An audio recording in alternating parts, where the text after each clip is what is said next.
Good morning student, welcome back to next class 8। Your next chapter बेटा हमारा words of micro organism की हम बात कर रहे थे। तो इसमें नेक्स्ट टॉपिक की अगर हम बात करें तो spoilage of food and it's prevention, यानी आपका जो फूड है वो स्पॉइल यानी ख़राब हो जाए, ठीक है, तो उसको कैसे हम बचा सकते हैं और उसकी क्या क्या प्रिवेंशंस होती है। तो some microorganism spoil food cloth और लेदर, यानी कुछ माइक्रोब्स क्या करते हैं या माइक्रो ऑर्गेनिज्म क्या करते हैं बेटा, आपके खाने को ख़राब कर देते हैं, आपके कपड़ों, कभी आपने देखा बहुत दिन तक कपड़े रखे रहते हैं तो नमी में वो ख़राब हो जाते हैं, ठीक, या लेदर की कोई चीज़ें वो ख़राब हो जाती है। तो क्या ऐसा फॉर्मेशन है या क्या ऐसा होता है जिससे ये चीज़ें ख़राब हो जाती है, ठीक।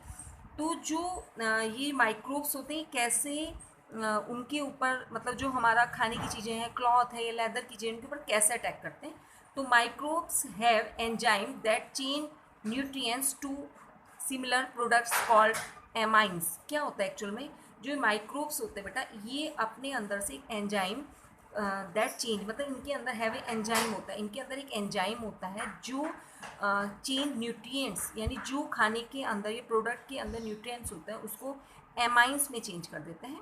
That is why spoiled food, जो आपका खाना रहता है उससे क्या होता है बेटा, आपका जो खाना है वो स्पॉइल ख़राब हो जाता है, उसके अंदर बैड स्मेल आती है, उसका टेस्ट चेंज हो जाता है, उसका कलर चेंज हो जाता है, ठीक। तो बहुत सारे यहाँ मेथड्स हैं जिनकी हम बात करें। तो नेक्स्ट अगर हम बात करें कि जो खाना स्पॉइल हो गया उसको हम बहुत टाइम तक कैसे हम उसको प्रिवेंट कर सकते हैं, कैसे हम उसको बचा सकते हैं।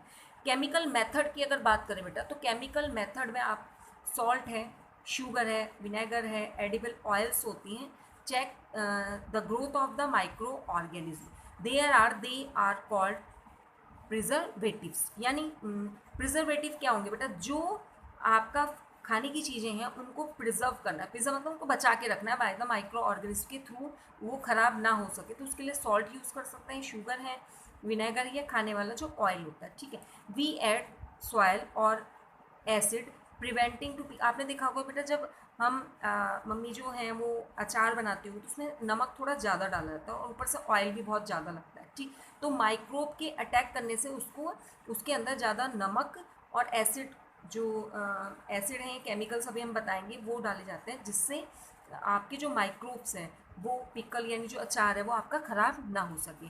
Sodium benzoate and sodium metabisulphite are common preservatives, ये बेटा मार्केट में अवेलेबल होती हैं, जो प्रिजर्वेटिव्स हैं और हमारे जो खाने की चीज़ें हों उनके अंदर उनको मिक्स करके हम उसको प्रिवेंट कर सकते हैं। They are used in jam, आपका जो जैम होता है या केचप होते हैं, जिससे आपका जो खाने के फूड मटेरियल है बेटा वो ख़राब ना हो, इसलिए हम केमिकल मेथड्स का यूज़ करते हैं।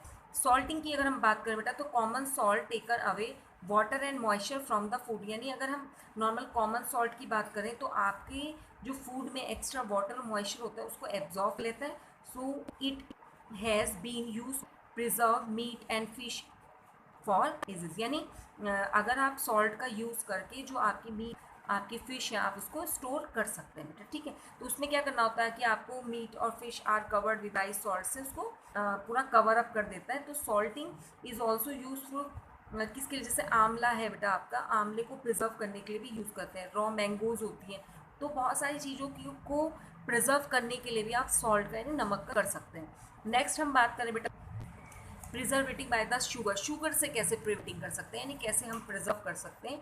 तो शुगर क्या करता है बेटा, शुगर रिड्यूस द मॉइस्चर, जो मॉइस्चर होता है, जो मतलब बैक्टीरिया की ग्रोथ को कम कर देता है, ठीक, शुगर उसकी ग्रोथ को कम कर देता है। Sugar is use to prevent, कैसे होता है, जो मुरब्बा होता है, जैम होती है, जेली होती है, उसमें जो मीठी चीज़ यानी शुगर का यूज़ करके हम क्या करते हैं बेटा, जो बैक्टीरिया की ग्रोथ है, जो खाना ख़राब करते हैं उनको, उनकी ग्रोथ को हम इनहेबिट्स यानी उसको कम कर सकते हैं, ठीक। Prevention by the oil and vinegar, यानी ऑयल, तेल और सिरका जो होता है, विनेगर का यूज़ करके भी हम अपनी जो फूड प्रोडक्ट्स हैं उनको सेव कर सकते हैं। यूज़ ऑयल और vinegar prevent the spoiling of pickles, क्या करते हैं, अचार को सेव करने के लिए करते हैं, ठीक है बेटा। तो because oil cuts of the air, क्योंकि अगर आपने उसमें एयर, सपोज करो आपके पास जो अचार का बॉक्स है, हमने उसमें बहुत सारा ऑयल डाल दिया, तो जो ऑयल है वो आउटर जो एयर है या उसको किससे, एयर की जो सप्लाई उसको कट ऑफ कर देता है। तो कट ऑफ करने से क्या होगा कि जो आपका पिकल है उस तक एयर ही नहीं पहुंच पाएगी, यानी माइक्रोब्स पहुंच नहीं पाएंगे और बैक्टीरिया क्या ग्रो नहीं कर पाएंगे।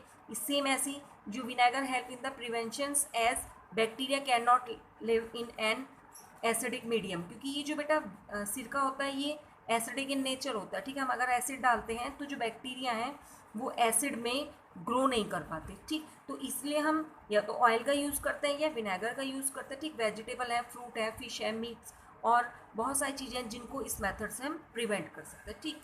नेक्स्ट है बेटा हीट एंड कोल्ड ट्रीटमेंट, यानी या तो आप जैसे सपोज करो आपके पास मिल्क है तो या तो हम उसको बॉयल कर दें या उसको हम फ्रीज में रख दें, किससे, उसको बचाने के लिए, ठीक है। तो boiling kills most of the यानी गर्म करने से जो माइक्रोब्स होते हैं वो मर जाते हैं बेटा, ठीक है। सिमिलरली जो फूड होता है, फूड इज रेफ्रिजरेटर में या फ्रीज में रखने पर जो माइक्रोब्स है कैन नॉट ग्रो, यानी उनका जो टेम्परेचर होता है ग्रो करने का वो अलग होता है और फ्रीज का जो टेम्परेचर वो अलग होता है, तो वो डिस्ट्रॉय हो जाते हैं बेटा, ठीक है। और multiply easily in a low temperature, यानी and multiply easily in a low temperature, ठीक है। Similarly food is refrigerated as microbes can not grow and multiply, या मैंने अभी बताया आपसे कि जो माइक्रोब्स होते हैं बेटा उनकी ग्रो करने का टेम्परेचर अलग होता है और जो फ्रिज का या रेफ्रिजरेटर का जो टेम्परेचर होता है वो चेंज होता है, तो लो टेम्परेचर पर वो मल्टीप्लाइज नहीं कर पाते, यानी ग्रोथ नहीं कर पाते, ठीक।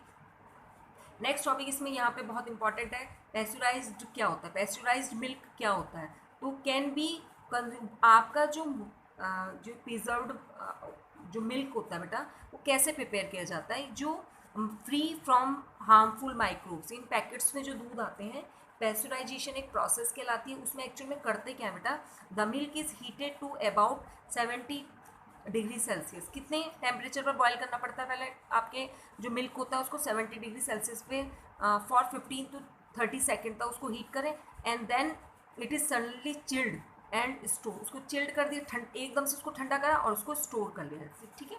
By doing so it prevents the growth of the microbes. उससे क्या होता है बेटा, एकदम से आपने हीट किया और फिर उसको एकदम से चिल्ड कर दिया तो जो माइक्रोब्स थे वो जो उनका ग्रोथ थी वो होगी नहीं, डिस्ट्रॉय हो जाएंगे, ठीक है। तो नॉर्मली हम डेयरी प्रोडक्ट्स में, जो डेयरी में मिलने वाले प्रोडक्ट होते हैं, पैस्चराइज्ड मिल्क होता है, बटर होता है एंड अदर डेयरी प्रोडक्ट्स होते हैं, उसमें उसको रेफ्रिजरेटर में या freezing of food is also adopt करते हैं जिससे हमारा जो खाना है वो स्पॉइल ना हो, ठीक। नेक्स्ट है बेटा एयर टाइट जो कंटेनर होता है, ये स्टरलाइज्ड जो होता है, ये एयर टाइट कंटेनर में हम यूज़ करने चाहिए। उससे क्या होता है बेटा कि माइक्रोब्स जो है वो जब एयर की सप्लाई ही कट हो जाएगी, आपने बिल्कुल जैसे ड्राई फ्रूट्स हैं आपके और वेजिटेबल्स हैं या जो सॉलिड चीज़ें हैं आपने उसको बिल्कुल एयर टाइट में, जैसे दाल है आपकी एयर टाइट में रख दी, तो एयर टाइट में क्या होगा, जो माइक्रोब्स के कांटेक्ट में एयर नहीं आ पाएगी, फिर वो ग्रोथ नहीं कर पाएंगे, ठीक। तो उससे क्या होता है बेटा कि सारे माइक्रोब्स डिस्ट्रॉय हो जाते हैं, ठीक है। स्टरलाइजेशन की एक प्रोसेस होती है, उसमें by heat and the radiation होता है, यूवी रेडिएशन, अल्ट्रावायलेट रेडिएशन होता है, जिससे जो वेजिटेबल हैं, जैम है, फ्रेश और मीट को फ्रेश रखा जाता है। फिर लास्ट टॉपिक की हम बात करें बेटा, सन ड्राइंग की बात करें तो नॉर्मली आपने देखा होगा कि जब हमारे घर में जैसे दाल आती है, गेहूँ आते हैं, तो उसको बेटा सुखाते हैं हम, यानी सन ड्राइंग करते हैं। उससे क्या होता है कि जो एक्स्ट्रा मॉइस्चर होता है वो डिस्ट्रॉय हो जाता है, यानी ख़त्म हो जाता है। तो एक्स्ट्रा जो वाटर है वो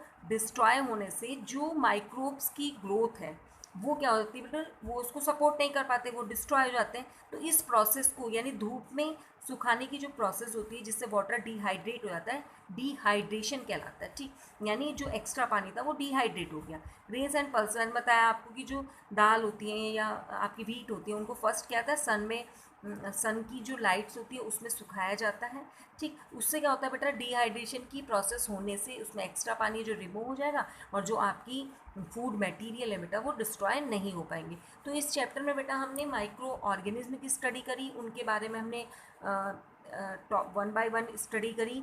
नेक्स्ट हमने इसमें यहाँ देखा कि जो खाना है हमारा उसको कैसे स्पॉइल होता है, वो कैसे उसका प्रिवेंशन हम कर सकते हैं, कौन कौन से मेथड हम यूज़ कर सकते हैं। तो इस चैप्टर को आप बेटा एक बार रीड करेंगे और पेंसिल से, यानी अपने चैप्टर की रीडिंग जो है आपको लाइन टू लाइन करनी है, मतलब आपको पढ़ना है, ठीक है।